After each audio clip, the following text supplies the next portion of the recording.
You know what's something I had come to mind?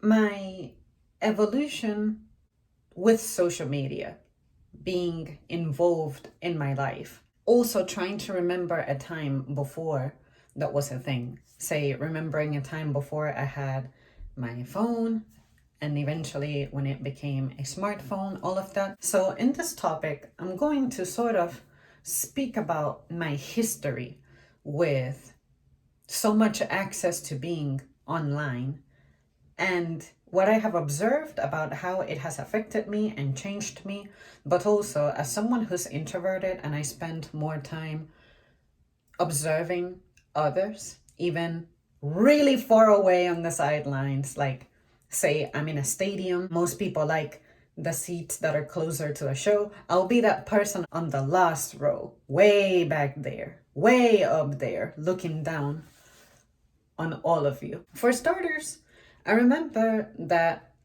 my first phone was actually one of those prepaid track phones, and I'll never forget how I was actually a bitch to my mom about it because I was jealous that my brother had a phone, a real phone with Verizon, and I didn't. But back then, I didn't understand what it meant to have a phone line. I didn't understand the aspect of it being a bill and stuff. The phone that he had, because he was like 5 years older, mom always wanted for him to have a phone. And it was one of those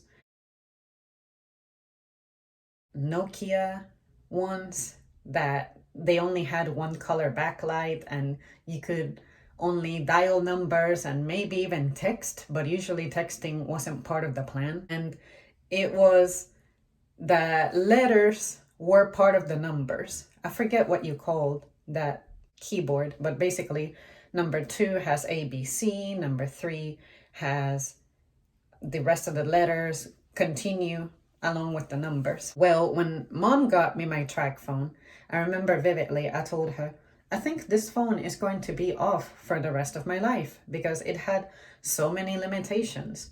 It had very limited minutes, and it meant that I would have to reload it. And it's not like I had friends that I wanted to really keep up with. It's just that I wanted to do what other people were doing, which is get on the phone, talk about nothing. We didn't have a landline. So I thought, okay, well, if he's going to have a phone, how come I don't get to have a phone? He gets to be on his phone for hours endlessly, and I don't. So why do I not get to have a connection with my friends? And not only that, but he would use his phone. Well, he was using the computer. So if he's going to be on his phone, can he at least not be on the computer so that the computer can be my communication method? So in a sense, that made me feel a little jealous and like I was being treated differently. And I didn't find that very fair at all. But, anyways, at some point, I got my first phone, and it was one of those flip phones. It was really cool. It was, I want to say, it was the Motorola Pink Razor.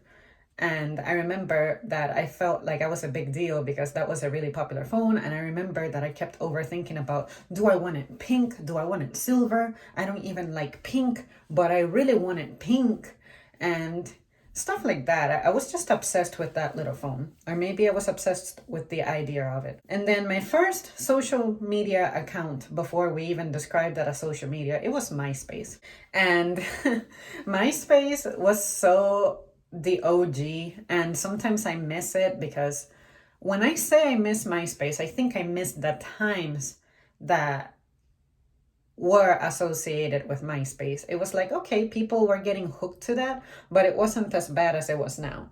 And I think what made it as bad as it is now is that most people had to wait to get home to get on an actual computer, like a desktop or a laptop, to access it. But now it's so accessible, you can just stick your hand in your pocket, pull out your phone, and you have access to this. The convenience of accessing that, I feel, clashes with one of the ways that I look at life. I look at life as don't allow for what's sacred to become commonplace. With social media, I feel like it was a little bit sacred because for me, it was my only medium to communicate with people that I may have a craving to be close with. But because it was a limited time for me, when I did have access, it felt like a very special time. But then eventually, when I was able to access it just about any time, I felt like I wasn't feeling as excited and thrilled about it. I was starting to take it for granted. So much so that anytime we had connection problems or the power would go out, it was like, ugh, I would like literally grunt. Earlier in social media, I guess because not everybody was fully on board with it, or at least not using it so much, I still feel like connecting with people was much easier, especially when you're in person. I want to say that by the time Facebook became the champ of social media, and especially around 2012 and beyond, that's when I started seeing things that I guess offend me. It just so happened that around that time, I did have a lot of online participation, but at the same time, there was stuff that was on the decline for me. My online participation was possible because that's when I was giving a laptop for my birthday. So that became my own personal computer. I didn't have to share it with anybody. I didn't have to wait for the computer to not be occupied for me to use it. And I didn't have a smartphone until 2015. So me going online regularly was not possible until 2015 when my phone facilitated it. And this was late 2015 because on the spring of 2014, I broke my computer. And after that, we had to get rid of home internet because my computer was really the only computer that was present in the house. So, what would have been the point? For my little iPod, it just wasn't justified. And I realized that during that time, the biggest effect it had on me is that I could feel how I was falling behind on the news, falling behind a little bit with the times. I didn't really know who was popular in music, who was at the top, and little things like that, the things that are usually on your face. But I remember that by 2015 or 2016, that's when I started seeing the dynamic with the people I interact with in person begin to change. It became a lot of, did you see what so and so posted on Facebook? Did you see what so and so did? Did you see that so and so is going to blah blah blah country? Did you know that so and so is visiting so and so state and going to this and that place? And I'm like, okay. But it became particularly painful when I would try to bond with people who I had become, I guess, detached from because, say, they moved out or I moved out, or just something happened and we had a gap between knowing each other. And for some reason, you don't see me every day, you didn't hear from me every day. It had been a while since we bonded. And the first thing that you do is ask me if I have seen this and that online, or if I have heard about whatever so and so is doing, or getting married, or getting a job at whatever. And I'm like, what about me? Like, I get it. I live a very simple life. I don't go out often. But even though I don't go out often and I don't change jobs and anything like that, you mean to tell me you're not curious about anything else about me? Like, you're not curious about my opinion on, I don't know, the weather. You're not curious about the state of my health. Because let's face it, there's stuff going on with me that I haven't shared with anybody that is kind of terrifying and concerning. You're just assuming that because I'm standing and speaking and able to see and have my limbs attached to me, that I'm well and that I look kind of small, I guess. You think that I'm physically fit and doing okay? Okay, whatever. But yeah, so for me, what social media has taught me is that when people actually get around to hanging out with you in person, they're not really present with you. They're still thinking about other stuff. And what I'm trying to say is now I wish that I had memories of a time before social media. How was it that people were able to bond? How did people come up with topics? Was it from reading a book, reading a newspaper? Was it from taking the same class? What was engagement like? And the reason I say that is because very often I hear someone start a discussion with, I was looking at someone saying this on Twitter and on YouTube. I saw this and that. And I'm like, don't get me wrong. I'm glad that you're able to see other people out there taking a topic and making it interesting for you, and now you wish to share it with others. What I'm saying is how often that happens. What I'm saying is how much time of yours is occupied by that. And to phrase it differently, you guys let me know if this is something that you do, but I know that this is the situation that I live in. I have people in my life who I don't hear from until way later in the day, or maybe toward the end of the week. And I'm like, so I see you being on social media, talking about things, posting things, engaging with total strangers that you'll probably never even meet. But then when you do get around with people in person, you don't even know how to bond or engage with the person who's present with you, because you are still trapped on that thing that engaged you, and now you want to bring that into like your real life and your personal life, and it just doesn't really end. Like, at what time will it be my turn? Because of that, I look at it as, okay, this person is here, but they're not necessarily interested in what I have to say, what I have to bring, what I am individually offering. It's all about what's influencing you outside of your home, outside of your being, outside of your thoughts, of your person. Are you even capable of independent thought? Like, most of the topics, for example, that I bring to my channel, they're very self-centered, because this is about me kind of putting a face and a voice into my personal journal. So in a sense, the way that I express myself here is like I would express myself in my journal, except that I won't share any information that would identify things about my real life, like say names, places, stuff like that. I'm just sad because I find myself feeling very lonely nowadays, because I feel like I, as you guys can observe from what I put on my channel, as curious of a person and thoughtful of a person as I am, I'm not able to retain someone's attention. Say, kind of like in schools and teachers. I remember being in school and teachers having trouble keeping students engaged, keeping them interested. And not everybody can be interested in every topic, right?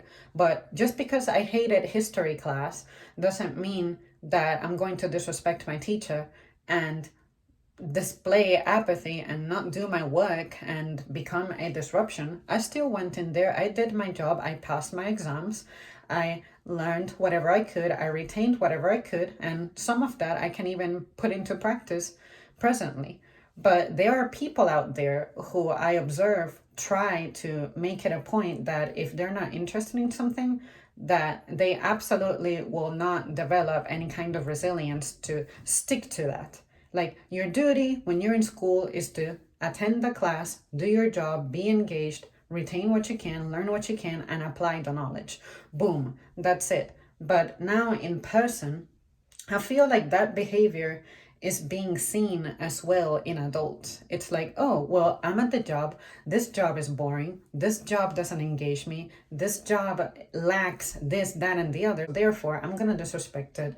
I'm not going to be present here. I'm not going to be engaged here. I'm going to start drama. I'm going to whip out my phone and engage with what I see online, and whatever I see online, I'm going to try to bring it out into real life. So in a sense, I feel like communities from fucking California are now being brought over to the East Coast, when those matters shouldn't have anything to do with us. But here we are. So the phone has been great at helping us stay connected, but is it really keeping you more connected and more close with those people?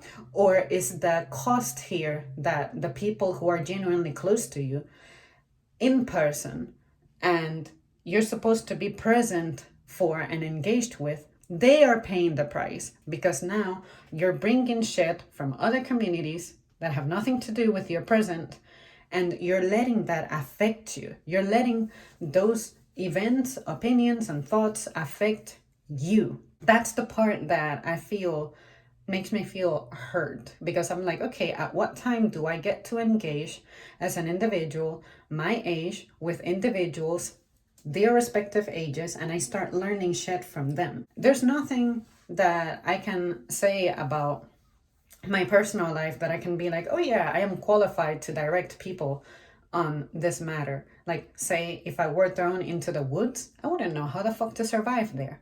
Why? Because I have been occupied by other things that don't allow me to learn real skills. Would I be able to plant a garden? Hell no. There's just a lot that I don't know, and I don't reach out to learn about it because the folks who could be qualified to teach me about that, they're preoccupied with other things.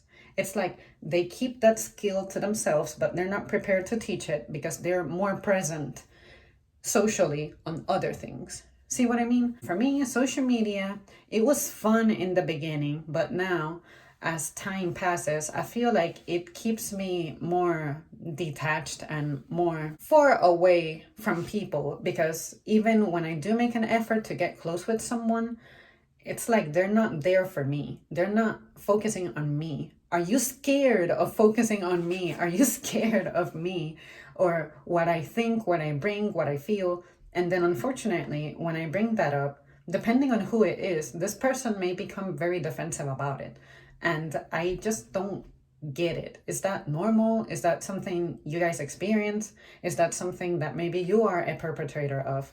But for me personally, I just find that hurtful and infuriating, because I'm like, when will I be able to communicate with someone who's going to be present in the moment with me and not being entertained by their goddamn phone and being occupied by their fucking phone? You know, like, do you have an independent imagination anymore? And then when it comes to the channel, sometimes I personally try to break away from being self-centered and self-focused and alone in my thoughts. And I'll watch something and be like, hey, you guys, I stumbled upon this topic. This is what it made me feel. This is what I gathered from it. I think that's fine because you're having a discussion. But some people, they like to mention an event, but there really isn't much to gain from that. And the best example I can use for that is when people have outrage about art. Like, the new Little Mermaid is black, so therefore let's have a meltdown. And I'm like, how is that conducive to me growing in any way or learning about anything? If you didn't watch this movie, if you hadn't heard about this movie, this doesn't affect you in any way. You might say, oh, but you gotta understand that there's racism and they don't represent people. And when they do represent people in films, like certain groups of people, they don't make as much money or their ratings aren't as good. And I'm like, again, how does that affect me? I'm not getting fired over that. I'm not unable to pay my bills over that. But then the reason I mentioned that is because when I get around to seeing this person who's going to bring up that topic, this person is already pre-upset when they're approaching me. And then they take out that mood on me, those feelings on me. And I'm like, okay, but how does this ultimately really affect you? It's just entertainment. It's just something that you turn on a device and you watch and escape for a little bit. If she would have been purple, would there have been a problem? See what I mean? So why is it that we try to politicize every single goddamn fucking thing that's out there? And maybe that's why relationships are in decline, friendships just, they're not very fulfilling. And I don't know, but sometimes I find myself feeling extremely lonely. And that's the reason why I can be artistic in my own way if you actually take the time to spend time discovering and learning about me and who and what I am. But you don't. You're never really asking me questions. So what I have learned to do with people like that is that when they are present, I will let them take the reins. Like, I'll let you control the flow of our hangout, control the flow of our conversation, control the flow of our topics. And if at any point you're able to pull away from those superficial things that don't matter and focus on me as a person, then I'm like, oh, okay. Like, I'm totally engaged with you. I'm totally going to be down with you and I'll feel great because I feel like my place is being given to me, the place that I should have never lost. See what I mean? Does that make sense? You guys let me know, because for me, I think that people being obsessed with social media is very detrimental. And sometimes I wish I could have like a timer on people and be like, this is how long it's been since you focused on me, since you asked me anything about me. Why are you afraid of dwelling on the person who's present with you? Be more curious about them, but try to independently come up with those thoughts. Not, oh, I was watching online someone eating a sandwich with ham and pickles. What do you think? Okay, but don't just stay stuck there. Don't limit it to just that. Just be like, if you were to come up with your own sandwich, what would you do? What version of that sandwich would you do? Just something better. Try to take that thing that you watched online and make it revolve more around the person. Be more curious about the person. By that same token, the person who's present with you and you're engaging with should be good about providing better answers to, as opposed to one-liners that very easily make the topic just die. I find myself feeling hurt sometimes that people tend to check in on social media first before checking in with those who are already there and with you and close to you. And yeah, it's just weird to me that the stuff that happens online on social circles that you're not a part of are affecting the people who are in your circle, and that's pulling them away from you. See what I mean? And I just don't think that's right, because at some point, stuff in your life stops getting done. And I don't think that's right. All right, you guys, thanks so much for tuning in. Let me know your thoughts on this one, because this one has been affecting me a lot lately. And it's been a thing for years, but I just didn't think that if it was already bad years ago, it could get even worse. And that's the part that's making it scary for me. And before I too fall victim to that, because I feel like anyone close to me is not keeping me engaged, I want to see what you guys have done. And I have seen people who have tried going as far as downgrading their phones, and now they're using dumb phones. I don't think I need that. And even if I wanted to do that, it would affect some things I have going on, like say the clothing business I'm trying to like have, and also managing the channel. But you guys see me, like sometimes I'll reply to comments from you guys like months after you guys have posted it, and you probably don't even remember what the topic was about. Like, that is how detached I am with what's not priority.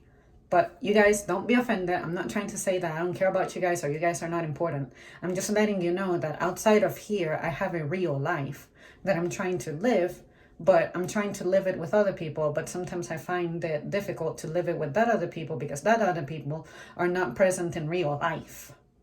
That's the frustration.